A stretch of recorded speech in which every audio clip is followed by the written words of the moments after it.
Spring, we got treated to a goaltending masterclass tonight in what I beg for. We got the best goaltending matchup that I think you could have possibly asked for this evening. It was a goaltending masterclass between these two netminders in what I can only hope is a preview of this year's Stanley Cup final. Because for a 3-1 hockey game with an empty netter, tonight's game was as entertaining as it gets. Colorado was buzzing early. They couldn't find the back of the net. They go down 2-1 off of a beautiful give and go from Florida. And that team forechecks with as much pressure as anybody in the league. And the Avs responded. I thought their skating was excellent this evening. The net front presence on both of the Devon Taves goals are exactly what you need. And then you get the cherry on top, a 200-foot empty netter for Mikko Rantanen. And that's all she said from Ball Arena. The Avs get a big win after the shootout loss. Yeah, no, this very well could be a Stanley Cup Finals preview. It was my pick for the Cup Finals last year. A repeat of 96. Florida did make it to the Cup Finals. They won the Cup Finals.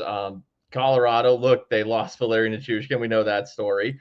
And, man, I thought coming into tonight's game, I was a little concerned, because you're going up against a Florida team that, man, I talk about the Avs depth, and Florida kind of has that too. They got forwards up and down their roster that are really solid. And it just felt like, man, Nichushkin, this is a game you would like to have him. But I also think that this is more evidence that the Montreal game was like, they didn't get up for that game. It's a young team. Hey, good for Montreal. In fact, Montreal went into Florida about a week ago and beat the Panthers 4-0. Shout out Habs. The Canadiens are in a playoff spot right now. Well, a solid little team. And I think there was an emotional letdown after the emotional Buffalo game. I'm using the word emotional a lot. I thought they got up for, you get up for this one. You know who's coming into your building tonight. The Avs have dealt with this over the past couple of years. When the Avs go into another team's barn and it's like, oh, the Avs are coming to town. They still deal with that. Florida has risen to that level as well. The Avs knew exactly who was coming into their building tonight. That, to me, without Nichushkin, was the best the Avs have looked all season, perhaps. That's right up there. It might be number one for me in terms of start to finish. They win the game 3-1, 2-1 empty netter. How many posts did they hit in this game? 4 of them. They hit 4 posts, 1 good post and 3 bad posts. And they never relented. It was start to finish. That you're hitting posts, fine. You keep at it. You keep playing the right way, and you will get rewarded. That's exactly what happened tonight. That's Stanley Cup performance tonight on your home ice. It's a premier goaltending matchup. I want to talk more about that. But yeah, Raj, that was excellence that we saw out there tonight. Yeah, it was a great hockey game, and Florida's a joy to watch. I love a Paul Maurice coached team. He plays aggressive. He has the guys. He has the horses that can skate that, right? And they're out 2 of their top defensemen in that game. So while Colorado isn't completely healthy, neither is Florida, but both teams I still think put on a great show. Blackwood, 962 tonight in terms of save percentage, and he made some 10 bell saves. The one that he gets on the pad from Matthew Tkachuk, like even if that gets into the back of the net, it may get called back because of a high stick. But the fact that he makes the save there before Josh Manson comes in and throws a piece of carbon fiber into Tkachuk's jibs, for him to be there and make that save is everything. He fought through screens today. And again, I look at Florida and I say, if you can deal with that forecheck, you can deal with any team in the league. They are over aggressive, and the way to beat them is 2 good passes in a row. If you can break the puck out with 2 good passes in a row and you're moving your feet, it's odd man rush galore. It's either 3-on-2s or 3-on-3s where you have a little bit of an advantage there. You need 2 good passes to beat that team. I thought the Avs did it for the majority of this game. If you looked at that first period, Spring, for them to be down 1-0 going into the first intermission was crazy to me. They were far and away the better team. No, yeah, and it's just a testament to the game is 60 minutes long. It's a game of weird bounces. you can be the better team and be trailing, but it is a sport really that I do think ultimately works itself out when you just continue to play hard, put good shots on net, and play the right way. And that's what happened tonight. It was a clean 60. That's as clean as you can play. And how fitting is it really that Devon Taves gets the game-winning goal? He scores both their goals, their even strength goals tonight, and he scored the game winner in overtime the other night, which was his moment of the season. And then for him to parlay it into tonight, we're now really, I mean, there was so much that happened in the Buffalo game. The Taves game winner capped it all off, but there was so much happening. It was Devon Taves' 2 goals tonight that win this game. And when you talk about solid and responsible, there maybe is no player who resembles that more for Colorado than Devon Taves. His defense this season has been great. He's so sound. He's in the right position. I mean, exemplified by stripping Tage Thompson. That was just all position, calmness, footwork, knowing how to use his hands. It's just veteran savvy that you get over the course of a long career. That Devon Taves, he makes it look easy. It's very subtle. He's positionally sound, and he can contribute offensively too. He is a two-way defenseman. He's not Kale, but he is a two-way defenseman. So just so fitting that Devon Taves gets 3 goals in the last 3 games, and 2, including the game winner tonight. And Taves tonight at 5-on-5, the highest expected goals for of any defenseman on the ice tonight. So that tells you just how much offense he's bringing to the table when it's not a power play. Like if you put power play situations in there, Kale's obviously going to jump ahead of him because Kale plays a minute in 40 seconds of every single power play, and he's ripping one-timers. And I know the power play goes 0-4 tonight. I liked it. I thought they moved pucks well. I thought they got good opportunities. Sergei Bobrovsky was just really freaking good tonight, man. That was Vezina Trophy Bob. Yeah, I keep waiting for him to drop off the way that it looked like his career was going a few years ago as he approached his mid to late 30s, and then he found this resurgence. And I'm just like, okay, that was fun. When is he gonna, get old and come back down to earth? And man, he had a great performance tonight. He was everywhere, got the benefit of some posts, but he had a great game, and so did Blackwood. And it's just, it makes me think, like, sometimes, and this is why I love sports, you just never know where it's going to come from or how it's going to come from.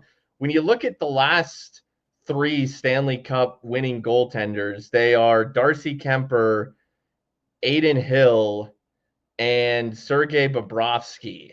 You just, and now Mackenzie Blackwood, I feel like, is a guy who was a shiny toy that was thrown away. Like Andy liked him, but then he got Buzz Lightyear. Actually, really, he just kind of sucked, to be honest with you, for the Devils. So the Devils just threw him away. And the Sharks were like, okay, let me take you to the toy store and kind of mend you a little bit. And he looks. Did you just pull? Hold on. Did you just pull Toy Story? Did you realize what you did? What did I do? Do you know the toy that Andy drops in favor for Buzz Lightyear? It's Woody. It's Woody. Yeah. Did you do that on purpose, or was that? No, I didn't even do that on purpose. But you're just a obviously the Toy Story Woody. Connor does the Woody. That was my favorite thing you've done all season. It's just it's meant to be with Woody and the Avs and the Wood Shed and the Woods. Mackenzie Blackwood is kind of this out of nowhere guy all of a sudden, but he looks every bit the elite prospect he was. I mean, it is looking more and more by the day. I mean, how many goals have the Avs games have the Avs won recently where they allow 2 or fewer goals? He allows 1 tonight. Like, that keeps you in the game. And you're right, the save on Tkachuk was incredible. And he's had some of those with San Jose. He's incredible, Raj. I love this guy. They've won 8 of 10. They have points in 8 straight. And in every single one of those games, outside of the Buffalo game, which was just crazy, both Buffalo games, honestly, they've let in 2 or fewer goals. This is what Mackenzie Blackwood's game log looks like as a member of the Colorado Avalanche. 32 saves on 34 shots, 941 save percentage, win against the Sharks. 17 saves, 19 shots, 895, win against Seattle. 35 shots, 34 saves, 971. Win against Utah. 22 shots, 20 saves, 909. Win against Winnipeg. He gets the win against Buffalo, only sees 3 shots in that game. He does let in 1, but he gets the win there. And then he loses to Montreal in a shootout, 23 shots against, 22 saves. And this evening, he sees 26 Panthers shots. He gets 25 of them for 962. And he is now improved to have won 6 of his 7 games as a member of the Avs. It allows you to win these types of games where you have 2 goals before the late stages and you get the empty netter for your third, fine, but you're up 2-1. That allows you to be up 2-1. And the Avs played so well. And some nights you're going to play very well, but you're going to hit a couple posts and you're only going to get 2. And instead of it being a situation of, man, the Avs played well, but they lost 4-2 because Georgiev's in net. No, they win this game 3-1, really 2-1, because they're getting the goal. It's a game changer now. And did you hear again in the post-game comments, Devon Toews, talking about how they're getting the goaltending now. And it feels professional and it feels like a true Stanley Cup contender because it's complete top to bottom. Now you can win the lower scoring, typically more playoff styled games. Typically, as you get deeper into the playoffs, you're going to see more low scoring games. It's night and day. Mackenzie Blackwood he's going to be a steal, Raj. He is going to be a steal with that contract. I felt it, and now I'm more confident than ever in that. You and I went over it in depth the day that he signed the deal. And it's very clear from a numbers standpoint where he is slotted in starting next year when the cap is supposed to go up to like $92.5 or $93 million next year. He is slotted in as the 17th highest paid goalie in the league. 17. That's where he starts next year with his extension. Just from a pure number standpoint, all he has to be is replacement level. I just rattled off the numbers from you. Ever since he got traded to Colorado, he has been far and away the best goaltender in the National Hockey League. It's not even replacement level. It's best in the world, and he's being paid as the 17th best guy in the NHL. You can make the argument that it's already a steal. Yeah, exactly. Like already. And we knew this was possible with Mackenzie Blackwood. We've talked about him for years on this show. And to see it actually happen and to see the Avs, you have been in his corner for the better part of 3 seasons. And I had to take a couple looks at him. And obviously you guys knew me. I was ready to die on the John Gibson hill because I didn't think Blackwood was really part of the equation. You've been in the Blackwood corner for 3 seasons. I've been because I knew the talent that he was and always kept an eye on him in San Jose, thinking, man, if he could figure it out. And then it's funny how his contract, that 2-year deal he signed with San Jose kind of aligned with this odd era of the Avs in need of a goaltender. And it's like, man, if this dude in San Jose could figure it out and the Avs could go get him, this could be the steal that they have been looking for. And it's exactly what has happened. It almost feels too good to be true. Like Mackenzie's going to revert to New Jersey, Mackenzie next week. And I'm going to sit here being like, damn it. He looks so good though. This is unexplainable. I mean, but that's the thing. He looks so good. I don't think this is going away. Like his fundamentals, his size, his movement. Look at that pad save. And he had some of those with the Sharks too. So this is nothing new. I don't think it's going anywhere. Bittersweets goes, Raj, I worry a little bit about the shootouts in Mackenzie Blackwood. I don't give a fuck about a shootout. Well, do they do shootouts in the playoffs? And Sweets, I love you, and thank you so much for the comment.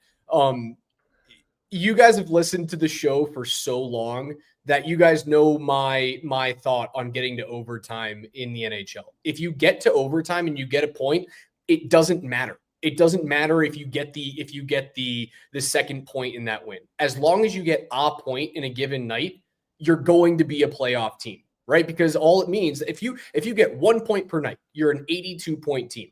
And that means all you have to do is rattle off at some point in the year 8 wins, and you are an 8 seed in the NHL.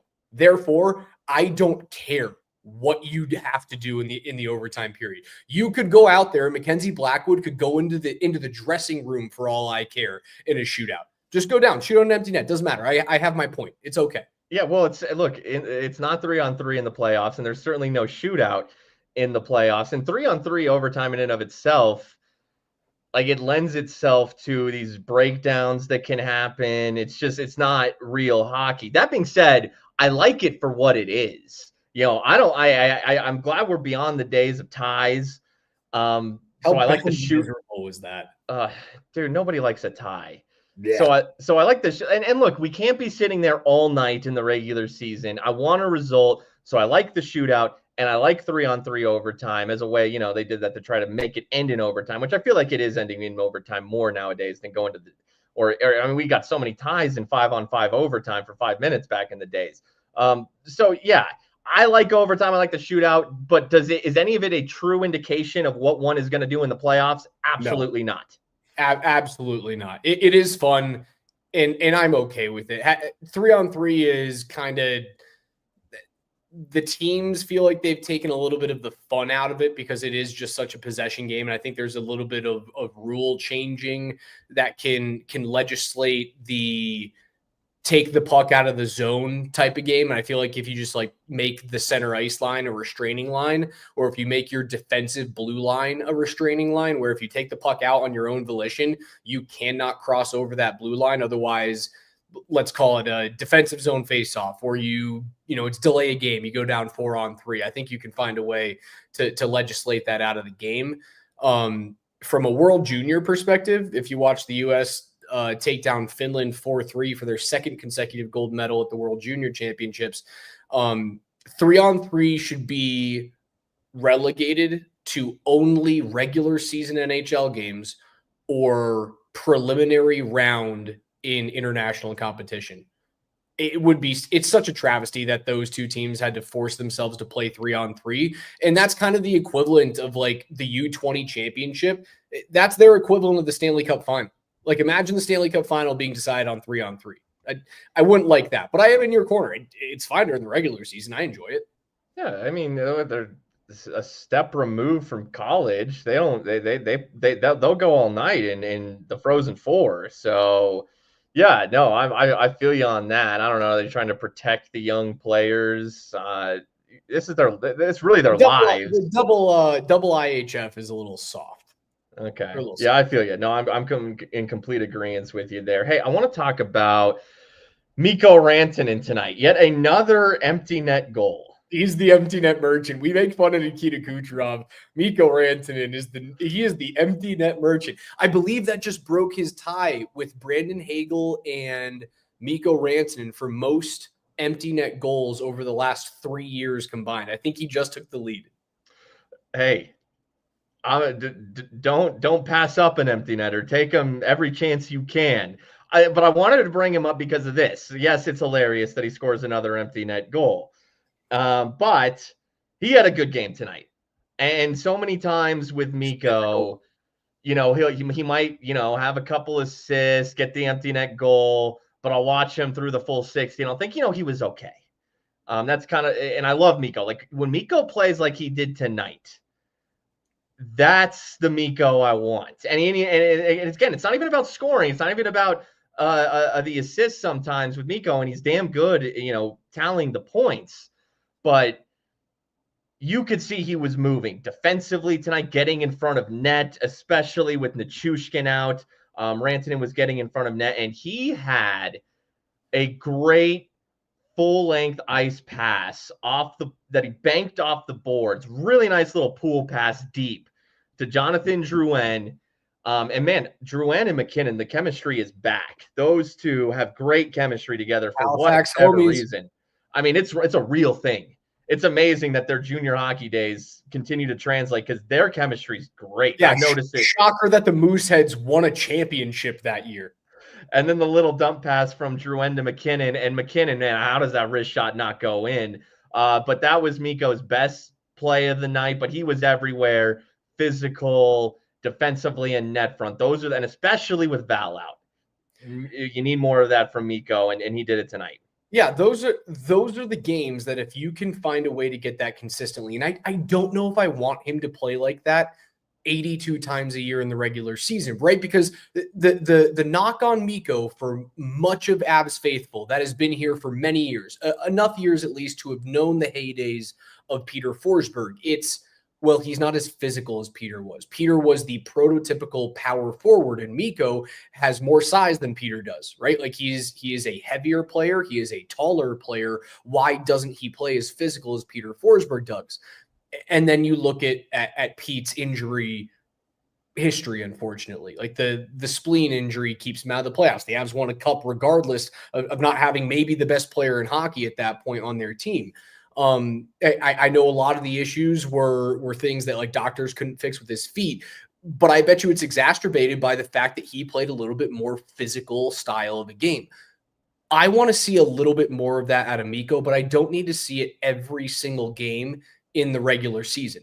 Do I need to see how he played tonight every game in the playoffs? You're damn right I do. I think you hit it on the head. The full length skate that he had where he nearly drew a trip in the early parts of the third period was really good. It was either third period. I can't remember. They were going right to left. Sure. It was not the long change. So it was either late first or some, I think it was early in the third period.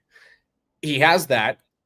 He has a defensive play where he is the first guy to go out and block a shot after a lost draw in a big time situation up 2-1 in a game late.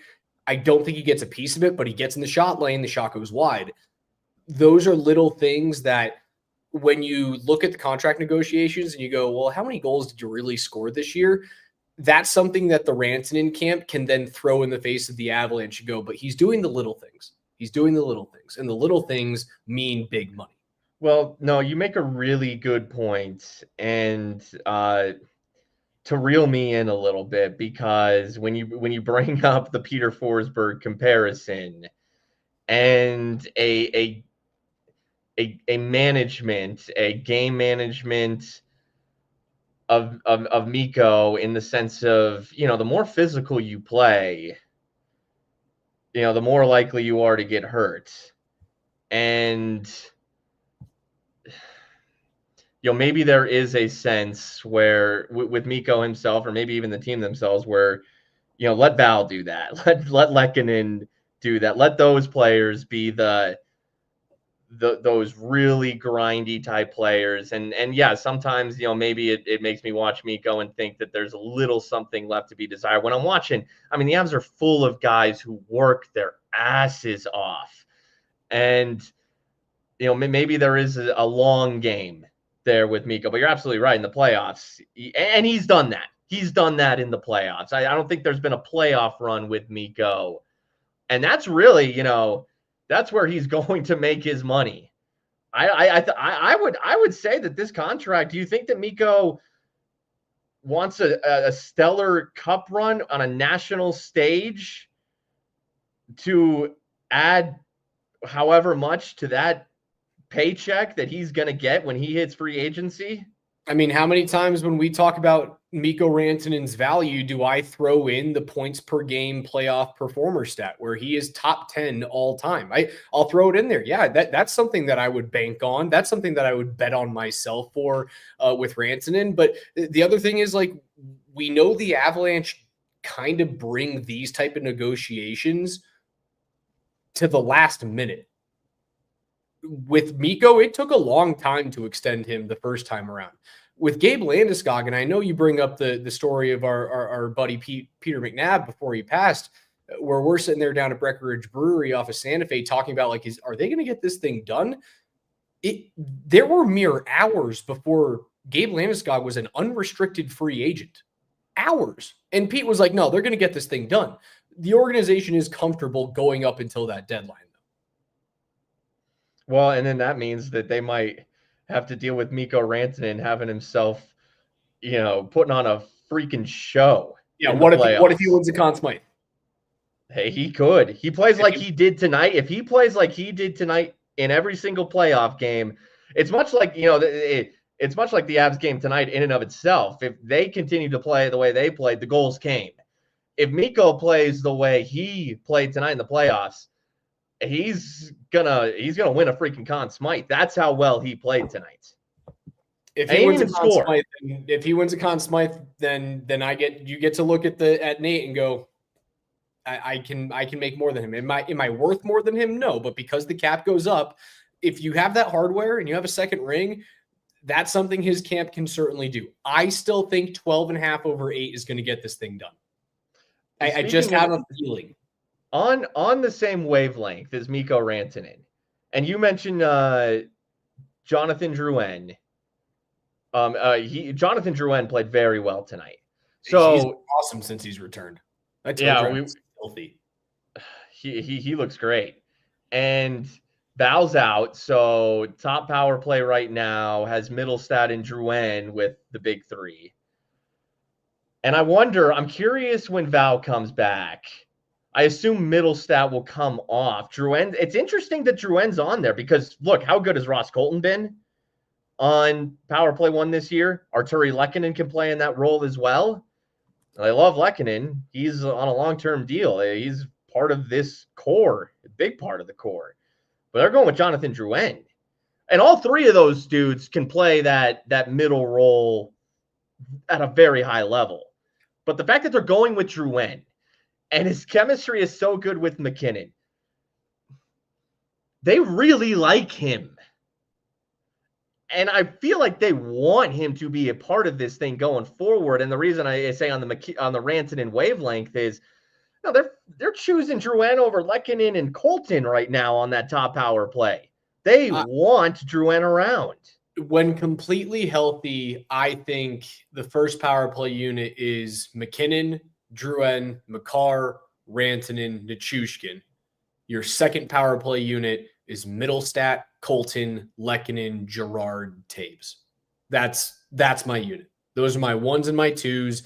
The twos get at most 40 seconds in any given power play, unless the ones have been out there on a 5-on-5 shift, and then they get to start and play a minute or a minute 15 by themselves. Those are my 2 5-man units. And yeah, you're right. They do love him. The issue is if you want to keep that guy around now it's an interesting situation with Jonathan Drouin. It's a bridge deal, another prove it deal at 2.5 this year. He's a UFA next season. He missed a lot of time due to injury. And that was one of the knocks on Jonathan Drouin is, can you stay healthy? Can you stay healthy and can you be a consistent two-way player? He has answered the two-way player question with a big green check mark. He's worth a top 3 pick right now. I don't know how much the injury thing is going to hurt him in negotiations next year. If it hurts Drouin, it will help the Avs keep him. If he stays healthy and continues to produce and look like this, I don't know how they keep him in the fold with the Rantanen extension without moving a big contract out the door.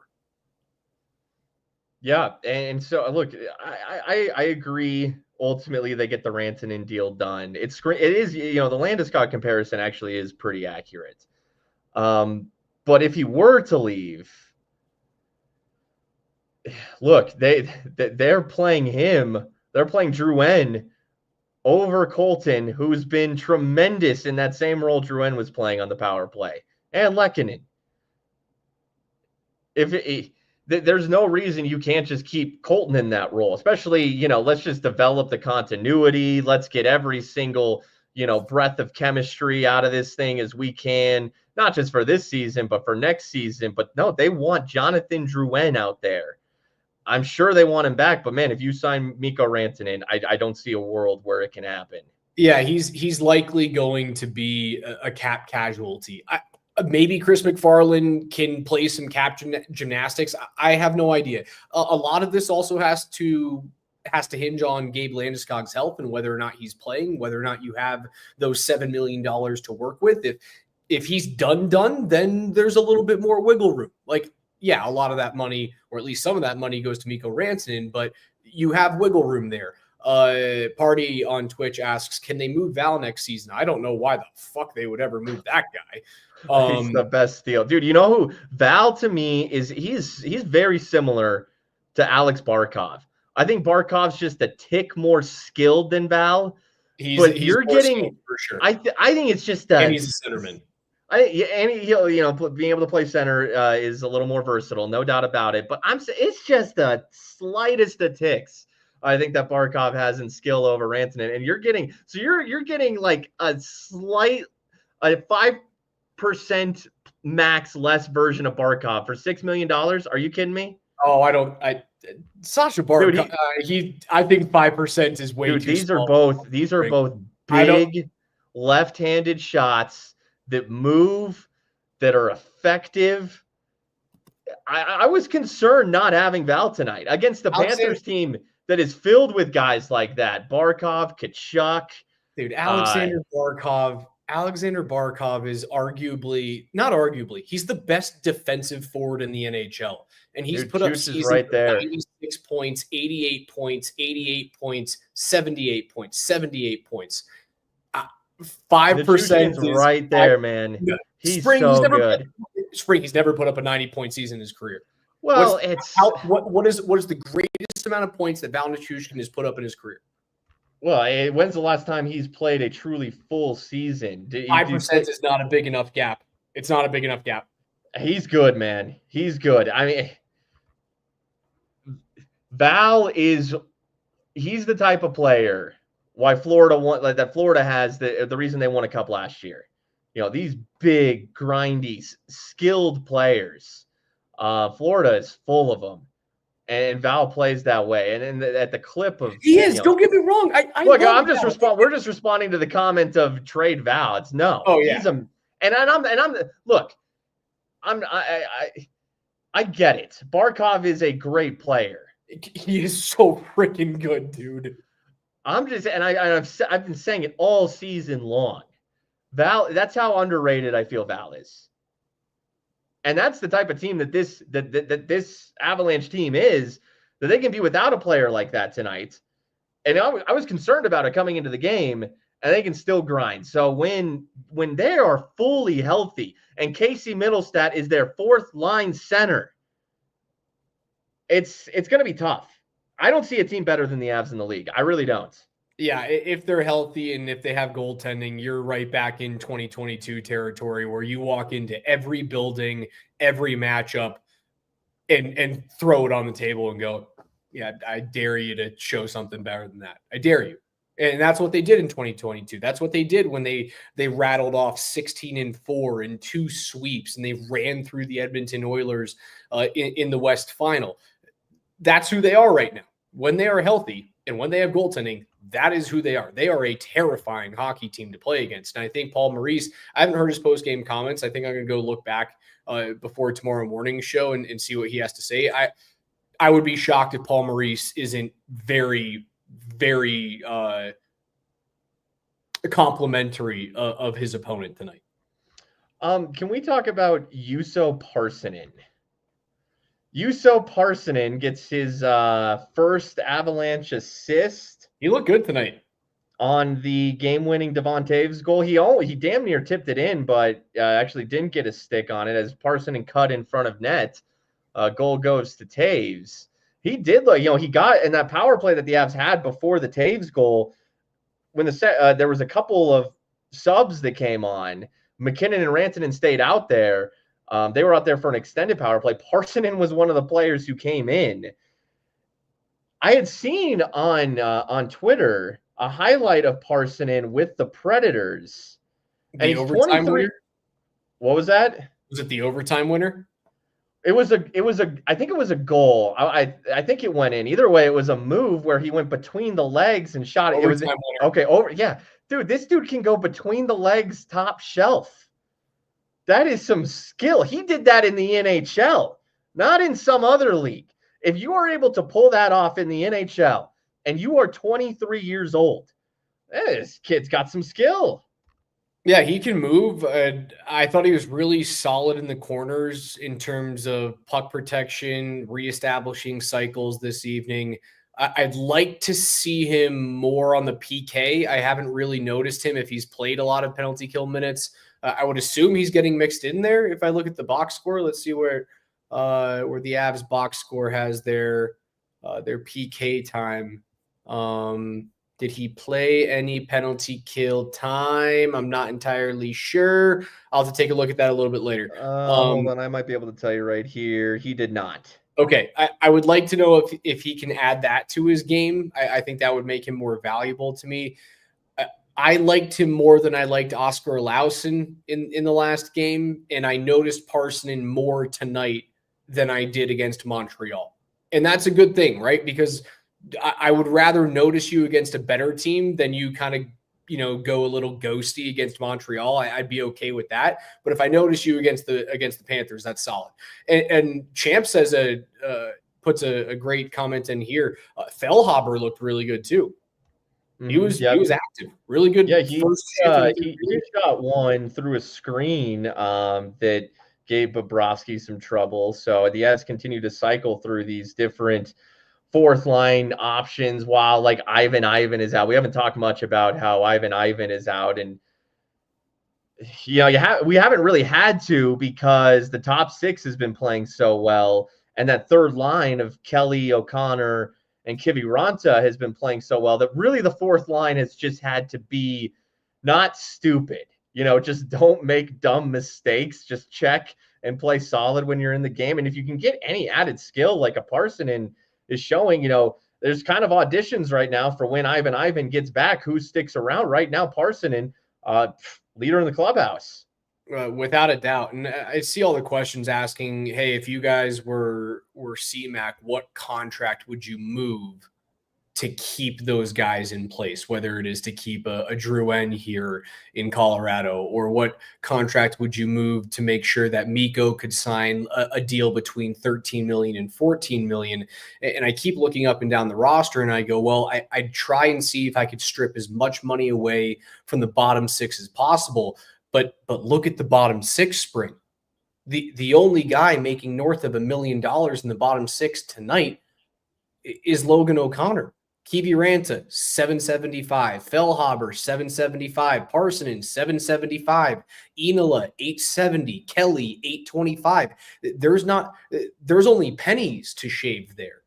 So then you have to look into your bigger deals, and your bigger deals would then be Colton, Gerard, Manson. Because if you look at the bottom two pair on your blue line, you're also looking at either rookie deals or league minimums. So those are the three contracts that you would have to be looking at. If the Avs are forced to move a contract to either make money for Mikko or to make sure that they can extend Mikko and then keep a guy like Jonathan Drouin, there are three contracts that they would have to look at: Ross Colton, Josh Manson, Sam Girard. That is the plain truth of the situation. Yeah. No, that's exactly what it would be. I would have to say the most likely of the three, and we'll play an elimination game here. Automatically, I'm going to eliminate Ross Colton. We just talked about Barkov's ability to, he's a center, and Colton's a true center. And Colton has shown he can play excellent on the wing as well. How good has he been there this year? He's played mostly wing this year as Ross Colton. Has been fantastic. He's such a good player. So that's a no-go. Look, Josh Manson had a great game tonight. Josh Manson was very physical tonight, and it's exactly what he's supposed to be. And I like Sam Malinsky. I think he has continued to progress this season. I think Sam is more right now in his career. He's more of that puck-moving, lighter defenseman, but I'm seeing some signs of him maybe over the course of his career. I see potential for him to up his physicality a little bit. Could Sam be the heir apparent to another Sam? If that were, it would have to be Girard. But Girard, you want to put on any previous edition of Between the Pipes? He's underrated. He's solid. He's underrated. And if Makar is to get hurt, which can happen, Girard is the perfect, substitute puck moving defenseman. And really, the Avs are built on a top four top defensemen. If you take even one of those four away, Sam Malinsky better be ready. He better be ready. And it does look as though Malinsky is, while he's established himself as an NHL defenseman, he's still finding his way in the league. I think it's very clear in terms of a nightly basis, consistency, puck handling, clearing net front, and using his feet as like what Sam does that is so underrated. When he has space, man, he takes free ice better than like 95% of NHL defensemen in the league today. If there's ice in front of him, he takes it. It's free. I'm going to go break the puck out with my feet and then zip a puck. The unfortunate part of the situation is he is the most movable contract. $5 million, 2 years remaining for a defenseman that's 26 years old. He'd be well sought after. And I don't know if McFarland's going to be able to make it all work, but I don't think that they want to move Josh Manson. He's 33. He's got one more year left on that deal, mind you, right? One more year left on Manson's deal. So if he does seem like he starts to regress next year, you don't have to worry about that contract weighing you down like a cinder block. It dropped out in the middle of the ocean. It's just one more season. It would be a tough pill to swallow, but Girard's probably the guy if they have to do it. I would not be happy about it. But if I'm just looking at it from a pure logical standpoint, that's it. Well, and for now, for the short term, these are good problems to have. They're not problems you want in the off season because someone might have to go, whether it's Drouin or someone else. But good problems to have right now. Great problems to have right now. Yeah. Hey, last thing. Game of weird bounces all around. Makar's post to Bobrovsky covering it with his butt. McKinnon's post. Taves finally scores off the post, but that had to go off Bobrovsky's ass as well. After the play I'm going to get to, there was a play where the puck goes straight up into the air. Cool play. And nobody knows where it is until it comes down like right in front of Blackwood and he has to make a save. That's the type of game of bounces that it was.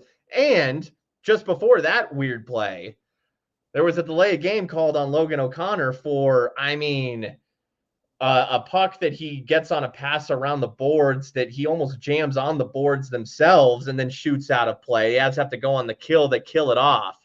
The Avs have been so good on the kill of late. They killed every Florida power play tonight.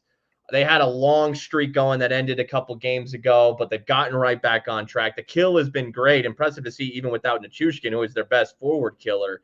But, man, that was a game of weird bounces, including the Avs having to kill a delay of game because of one of the weirder delay of game bounces you'll see.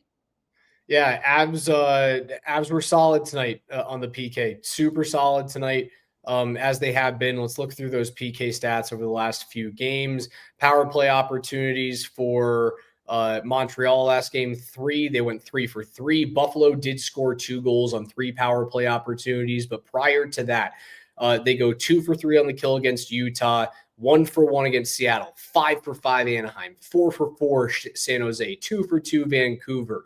They have been turning that around. And I'll always bring up the Bowman number. And right now, where are the Avs sitting in terms of rank for both power play and PK?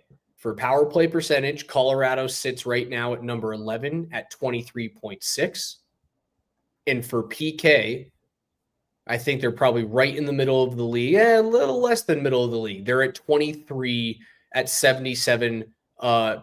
They've still got a little bit to go to get into that top 10, right? To get into that, can you be top 5 in power play and top 7 in PK? And that's when you really get to the conversations of like, oh, this team is unbeatable. They've got a lot of ground to make up on the PK, but they have turned it around as of late. And I think that number is going to continue to get better when Nichushkin gets back, and now having Blackwood too is helping so much on that penalty kill. Speaking of Mackenzie Blackwood, I was looking tonight. I'm always curious. I was looking at his record on the season and also was checking out his career record. He's inching closer to getting back to 500 on his goaltending career. He's now 7-1-1 with the Avs, with that one, the overtime loss being to Montreal. He's now 87, 92, and 26 in his career. Bro, I'm telling you, blink. And Mackenzie Blackwood is going to be like 20 games over 500 in his NHL career win-loss record. This is a goaltender who has been sub 500, but hovering, getting just back to over 5. He's just a few wins away to being a over 500 goaltender, win-loss wise in his career. Blink and look at his career numbers in 2 years, man. You're going to look at those things and you're going to be like, damn. Mackenzie Blackwood, out of nowhere, went from sub 500, the depths of hell in San Jose, to like 30 games over 500. Like it's freaking nothing. And I guess the question will be is if he, he's not going to stay this hot for the entire season, right? He's not going to be this good. There's going to be times where he looks human and the Avs lose a game because of goaltending, but it's going to be far and few between as compared to what it was this year with Alexander Georgiev. The question remains, though, and I wouldn't say remains. Maybe I guess the question moving forward for this year is if he regresses down to just like an above average goalie and doesn't fall off the table, he could very seriously be in Vezina Trophy conversations by the end of the year. Hellebuck looked like he was going to run away with it at the beginning of the season. Connor Hellebuck has been amazing. But if he rattles off a bunch of wins and Colorado just looks like unbeatable and the Avs compete for the Central Division crown, or they get the 2 seed in the Central and they compete for the 1, he'll be a main reason and he will get votes for it. Blackwood has a .938 save percentage in 9 games, with the Avalanche. .938. I mean, that is a far cry from like the .850 that we were dealing. 938 is the save percentage. What's the goals against average? 169. Very nice. 169. Both of those would lead the league right now. The best save percentage in the league for a goaltender that's played at least 15 games is Anthony Stolarz, but he's only played 17.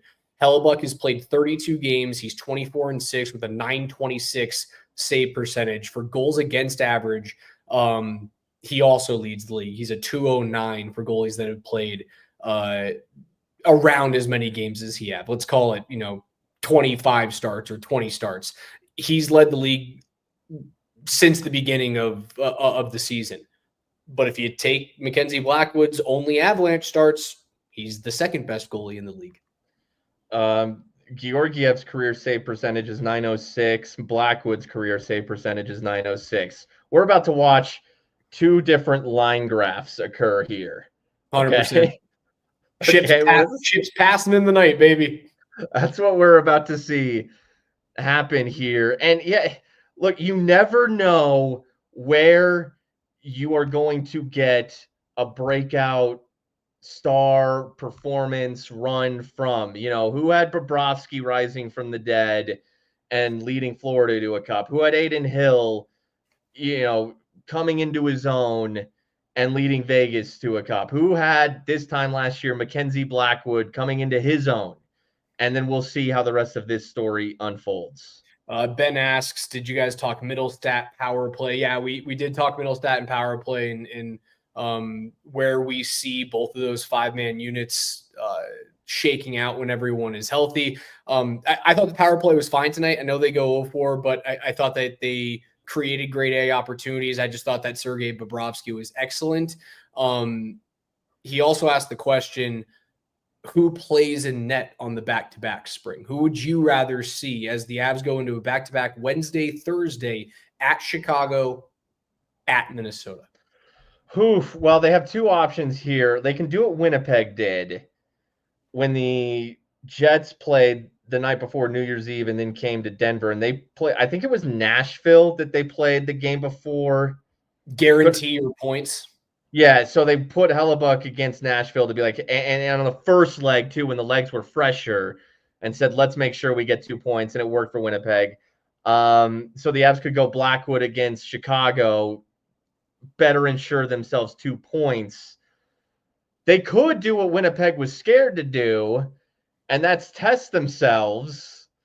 Granted, I say scared, like I get it though. This as is a big business. of a dumpster fire as Nashville has been this year, there is a chasm between them and Chicago. The Blackhawks are a terrible hockey team. They are. Didn't Chicago just get like a decent win over someone all right after obviously they played like I can't get the taste of the Winter Classic out of my mouth. No, they beat the Canadiens and then they got crushed by the Rangers. Go figure. The Canadiens can beat the Panthers and the Avs, but can't beat the Blackhawks. Chicago is a bad hockey team. They're very bad. I think you throw Trent Miner at Chicago and you expect to beat a bad team, and maybe you have to win a track meet, and then you throw then you throw Blackwood at Minnesota and hope that he shows up and stops 35 of 37. Minnesota's not going to like facing the Avs if Blackwood's in net. That's going to be a rude awakening for them. And they'll get the luxury like the Avs did with Winnipeg of the Avs being on the second night of a back-to-back skating-wise. Blackwood would be fresh if they hold him off for that one. But yeah, that's a dangerous team that's chasing Minnesota, that's chasing Winnipeg. I mean, the Avs I saw it was 7 points back of Winnipeg coming into tonight. I don't think Winnipeg played tonight. That should be 5 points back of Winnipeg now. Trying to pull the standings up here. Standings right now in the Central Division: Spring, Winnipeg at 56 points, Minnesota at 54, Colorado at 51. And the games between those three teams have now evened out. Dallas still trails in games played by 3, and they trail in points by 2 to Colorado. They sit at 49 points. Man, you're 3 points back of Minnesota, 5 back of Winnipeg, 3 back of Minnesota, and you play them coming up. And that's a 4-point swing right there. If you go win that game, unfortunately, it will be the second night of a back-to-back, but who knows? Who knows? I mean, the Nuggets are awesome on second night of back-to-back, so, and it's Chicago. Maybe you just boat race Chicago. You play a ton of Juuso Parssinen in the third period. Yeah, get out to a 3-0 lead and just take your foot off the gas like Tampa Bay did you twice this year when they had to face that horrendous goaltending performance. Remember that first Tampa Bay game where they scored 3 goals in like 8 minutes and then just went, yeah, we're just not going to play hockey for the rest of the night. We'll be okay. It was the lone Kaapo Kähkönen start of the year. That is the name of this season. Forget anything else. The name of this season, the name that most embodies this season is Kaapo Kähkönen, because he is a reminder of where the Avs were goaltending wise. The fact that they were like, dude, we got to go put a waiver claim on Kaapo Kähkönen. Like, that to me is the name of the season. And that Tampa game should be remembered forever. Oh, that Minnesota game, Spring, the Minnesota game might not be as difficult as we think. Minnie is in a big injury bug right now. Jacob Middleton. They've won 3 in a row. They've won 3 in a row. However, Jacob Middleton is out with an upper body injury for the game tomorrow against St. Louis. Kirill Kaprizov is still out with his lower body injury. Jared Spurgeon, the defenseman, is out with a lower body injury as well. They're not healthy. Those are 3 big-time players for them.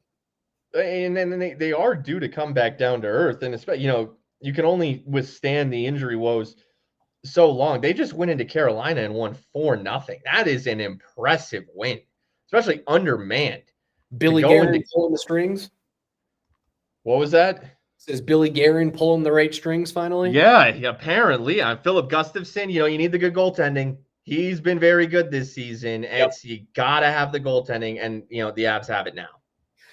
All right, Spring. I think that'll do it for us tonight. Avs with a nice big ol' 3-1 win with an empty netter. Mikko Rantanen gets his 24th of the year. A beautiful performance from Mackenzie Blackwood as he outduels Sergei Bobrovsky in a goaltending masterclass from both the Avs and the Florida Panthers. And in what we could only hope is a preview of a Stanley Cup final this year. That would be a hell of a 7-game series between those two clubs. The next time that we will talk to you guys will be on Wednesday evening, an early game for the Avs. 5:30 puck drop on the road at Chicago as they'll take on Connor Bedard and the lowly Chicago Blackhawks. 5:30 puck drop, and Spring and I will be on sometime around 8:30 or so to break that game down. First of a back-to-back for the Avs. Chicago, followed by Minnesota. But that'll do it for us for tonight for Spring and our friends at Safeway. I'm Alex Ryan. Tune in tomorrow morning on Altitude Sports Radio 92.5 for Brett Kane. He'll be on at 6 a.m. And we'll talk to you guys on Wednesday night. See ya.